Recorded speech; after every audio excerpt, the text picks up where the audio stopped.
اور جب تمہارے لڑکے بالغ ہو جائیں تو ان کو بھی اسی طرح اجازت لینی چاہیے جس طرح ان سے اگلے یعنی بڑے آدمی اجازت حاصل کرتے رہے ہیں۔ اس طرح اللہ تم سے اپنی آیتیں کھول کھول کر بیان فرماتا ہے، اور اللہ جاننے والا ہے، حکمت والا ہے۔ اور بڑی عمر کی عورتیں جن کو نکاح کی توقع نہیں رہی اور وہ زائد کپڑے اتار کر سر ننگا کر لیا کریں تو ان پر کچھ گناہ نہیں، بشرطے کہ اپنی زینت کی چیزیں نہ ظاہر کریں، اور اگر اس سے بھی بچیں تو یہ ان کے حق میں بہتر ہے،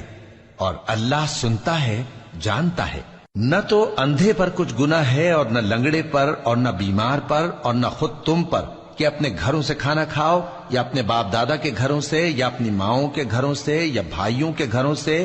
یا اپنی بہنوں کے گھروں سے، یا اپنے چچاؤں کے گھروں سے، یا اپنی پھوپھیوں کے گھروں سے، یا اپنے ماموؤں کے گھروں سے، یا اپنی خالاؤں کے گھروں سے، یا اس گھر سے جس کی کنجیاں تمہارے ہاتھ میں ہوں، یا اپنے دوستوں کے گھروں سے۔ اور اس کا بھی تم پر کچھ گناہ نہیں کہ سب مل کر کھانا کھاؤ یا جدا جدا۔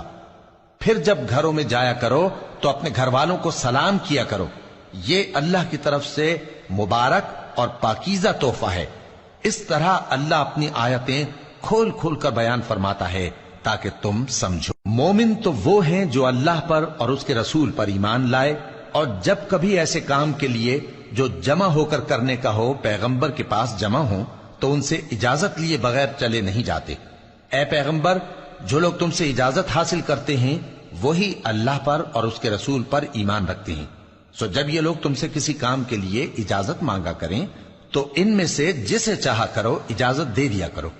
اور ان کے لیے اللہ سے بخشش مانگا کرو، کچھ شک نہیں کہ اللہ بخشنے والا ہے، مہربان ہے۔ مومنو، پیغمبر کے پکارنے کو ایسا خیال نہ کرنا جیسا تم آپس میں ایک دوسرے کو پکارتے ہو، بے شک اللہ کو وہ لوگ معلوم ہیں جو تم میں سے آنکھ بچا کر کھسک جاتے ہیں۔ تو جو لوگ ان کے حکم کی مخالفت کرتے ہیں ان کو ڈرنا چاہیے کہ ایسا نہ ہو کہ ان پر کوئی آفت پڑ جائے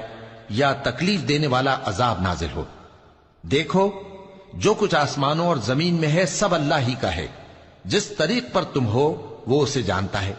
اور جس روز لوگ اس کی طرف لوٹائے جائیں گے تو جو عمل وہ کرتے رہے وہ ان کو بتا دے گا، اور اللہ ہر چیز سے واقف ہے۔